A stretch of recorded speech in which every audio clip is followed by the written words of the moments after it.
Hello and welcome to this interview. With me today is Dr. Lindsy Kass, who is a researcher at the University of Hertfordshire. Lindsy, thank you so much for taking the time today. Thank you, Alistair, and thank you very much for inviting me. Lindsy, in a recent paper, you investigate the effect of the first lockdown on physical activity, sitting time, eating behaviors, and also body mass in adults. Can you first share with us what you found in that research, and was there anything in the results that surprised you? Yes, well, we undertook this research in the first UK lockdown, which ran from the 29th of April to the 13th of May 2020. And the background to it really was that, it was such a massive change for the public as it was worldwide to be locked down like that. And so we were quite interested to see how this affected behaviour change. So we set out to determine really whether people were becoming more sedentary, or whether with the extra time that they had at home, because now we were all having to work from home, or the majority of the UK were, whether that extra time would allow people to undertake more exercise.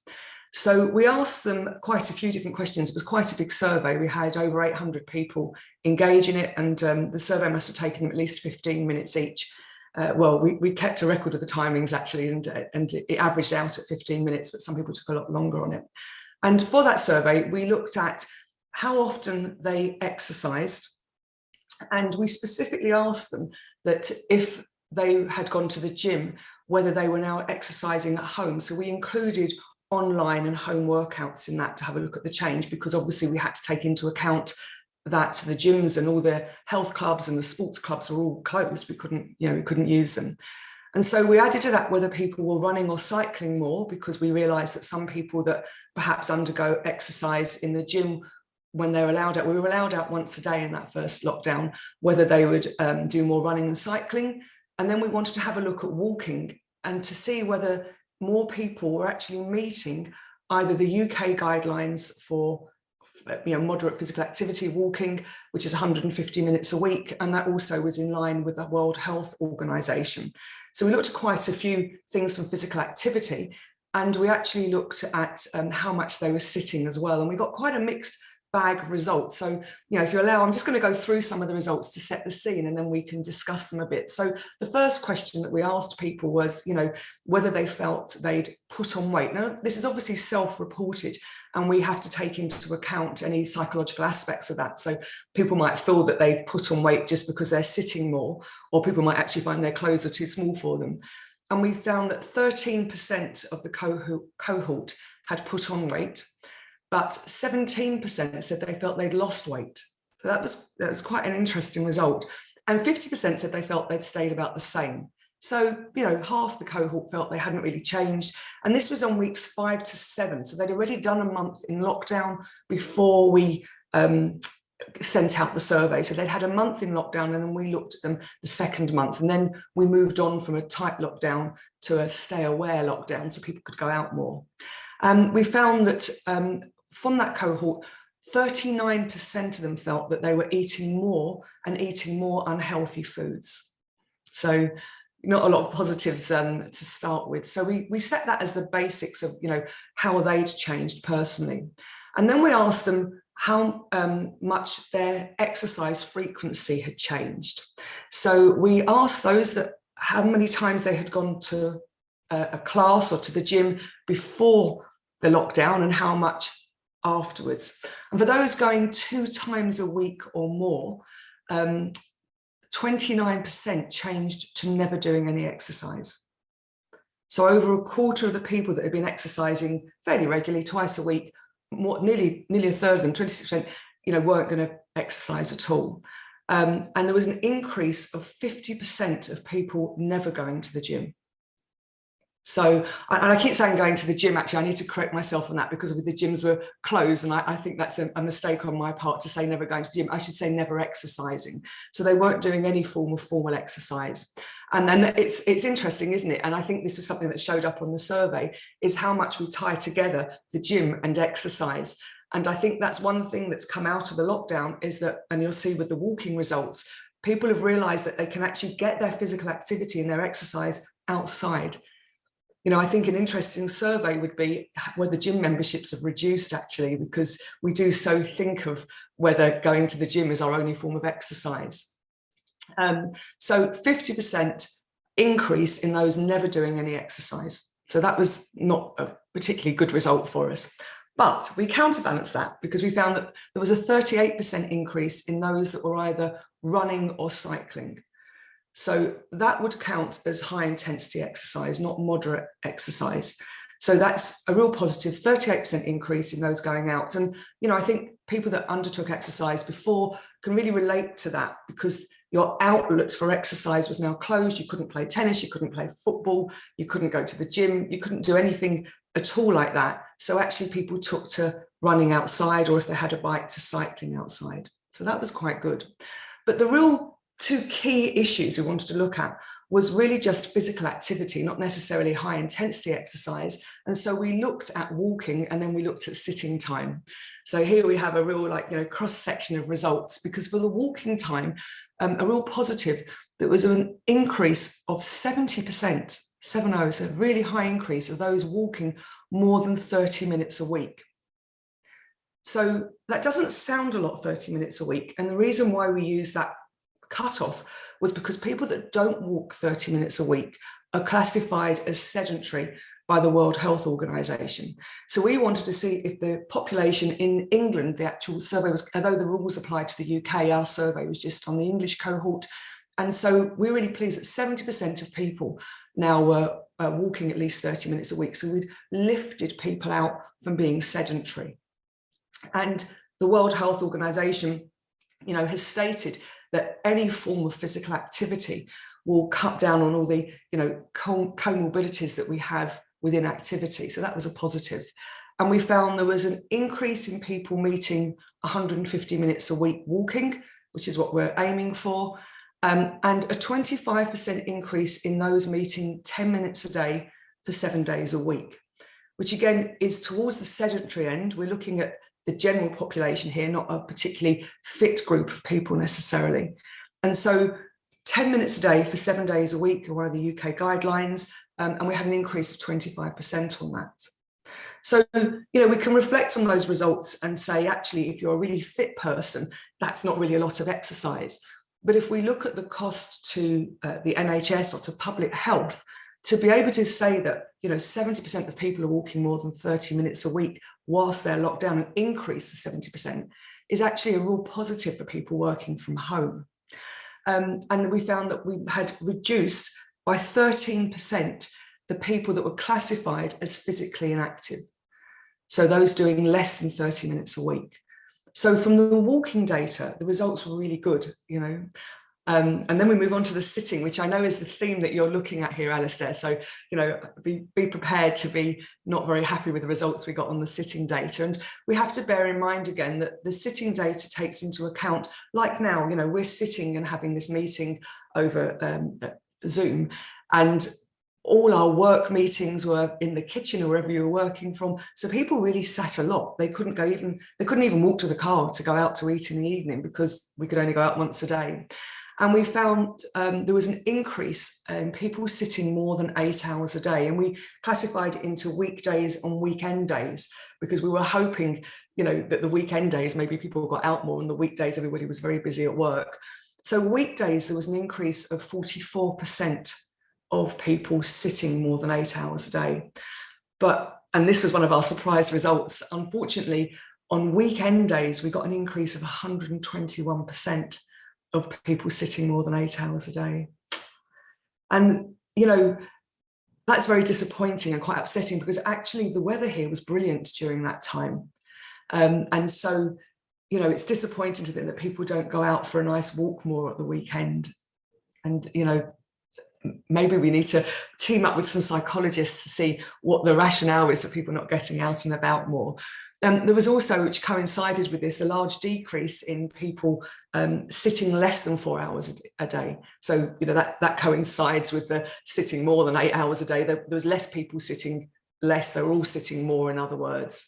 And so we found that this actually coincided with other studies that came out from Belgium, for example, who also found very high results in people sitting more. And just to put this into context, before the lockdown, the average over the week in the UK were that people sat for approximately 9 hours a day. And that's why we said 8 hours or more, because we wanted to make it in line with what the UK already found. And we found more people were meeting that.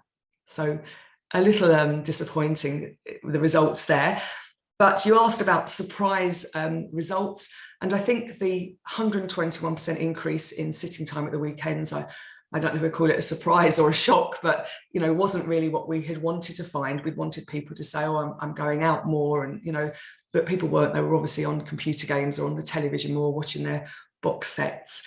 And the other surprise result we got were those that were active for 30 minutes a week or more before lockdown. 36% of those became completely inactive. So, more and more sedentary behaviour, which is quite worrying. And if we just consider the physical exercise part, why do you think that the uptake of the home and online exercising was so low? Do you think that was just driven by people having a lack of alternatives, so they weren't able to go to the gym or the fit? I think a large chunk of it definitely was that. And I think as well, people like routine and people like the social aspect. And you couldn't have that. So I think if certain nights of the week you play football or you go and do a class, that was gone. So now people were finishing work. And I think, a lot of working people were actually working very long hours from home because there was a lot of changes that had to be implemented. Everyone had to redo certain parts of their work. And so by the time they'd finished and, maybe it was dark out, they just didn't feel like doing it. I think the size of people's houses maybe made a difference. A lot of people live in apartments or flats here. Houses aren't always that large, although most people have got gardens in the UK, and we have very great access to open space here. I know we're perceived as a very built-up country, and we are, and I'm based just on the outskirts of London, but there are a lot of open spaces. I live right near a forest, even though I'm sort of Greater London. Inside London, we have a lot of parks and things. But I suppose it was still getting dark about 6 o'clock, so nobody wanted to go out after work. And I think that the home videos and things, people maybe feel a bit self-conscious jumping about at home. That's the only reasons I could think of. Why do you think that was in your data that nearly 40% of participants ate more during lockdown?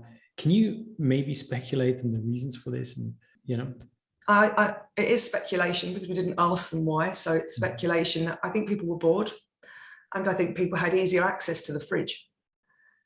I also think as well, it was for people that were worried about COVID, it was a very anxious time in their lives.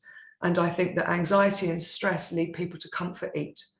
And I think that first lockdown was very hard on people. And also people were very scared to go to the supermarket because of catching COVID, and you weren't meant to go with anybody, so you went on your own. And I think if you feel a bit off and you go for a walk around the shops, perhaps it's easier to pick up stuff that lasts longer, like chocolate, rather than stuff that's going to go off, like salad stuff and fruit, because people were trying to go to the shops maybe only once a week. Nobody really wanted to go around them too often.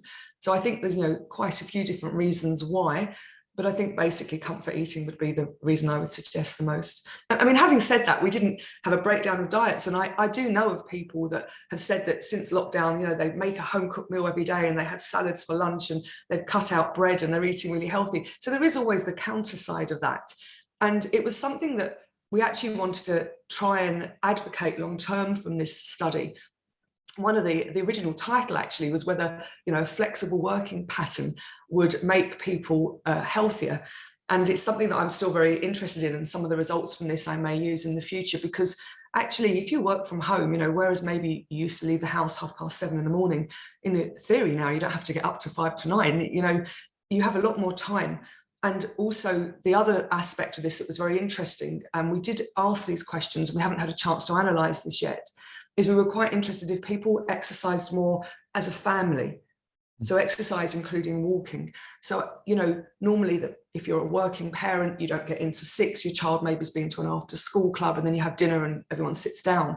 And the fact that everyone was at home, maybe during lunchtime, more people said the mum and dad and the children, you know, all go out for a walk at lunchtime. And we were hoping that a flexible working pattern would help with that. So it's something that would, you know, would be of interest to look into. As we now move out of the pandemic in the coming weeks and months, do you see that the self-reported patterns of behavior, that they will normalize? And also, do you anticipate that there are maybe some implications, you know, for the long term to health? Well, it's interesting that you know, invited me for this interview at this time, because, as you know, the UK has now got rid of all lockdown measures, actually from today, interestingly, but we've had reduced measures the last couple of weeks. And I would say that people are very quickly returning to old habits. And so, you know, the gyms are very busy again, the sports clubs, everyone's very pleased to see each other. The pubs are packed again, the restaurants are heaving again. So I would say that people are going to go back into old habits very quickly. But the one thing that I think, independent of government guidelines, that has really changed is that I do think that the lockdown has proved that people can work from home. And most large corporations are still allowing people to have a flexible working pattern. And as I say, this was something that was of interest to us before we even, you know, collected the data. And so, I mean, obviously, if you're in a face-to-face job, such as, you know, a shop worker, you've got to go into work. You can't work from home. But for a lot of offices, people are working from home 2 to 3 days a week. And there doesn't seem to be any sign that that's going to change. And some of that is economic, because some of the offices can reduce their size and sell off some of their office space. So I think, you know, from an economic point of view, that may be of interest to some firms. But I think that people appreciate a work-life balance. And I think that most workers are quite happy working from home a couple of days. And so I would like to think, and I hope, and it is, you know, a little bit of guesswork, that these people that increase their working, that maybe have found enjoyment in going out and doing a walk during their lunchtime or before work or after work, would keep that up on the days they work from home, because maybe they'll miss it when they're just commuting back in again, sitting in the office and not being able to move themselves. And I would be interested to do another survey actually in a year or so, when COVID is, you know, hopefully really over, and to look at whether people on a flexible working pattern are doing more exercise, as in walking, than what they did before the lockdown. Lindsy, thank you so much for answering all these questions, and best of luck with your further research. Thank you. Thank you.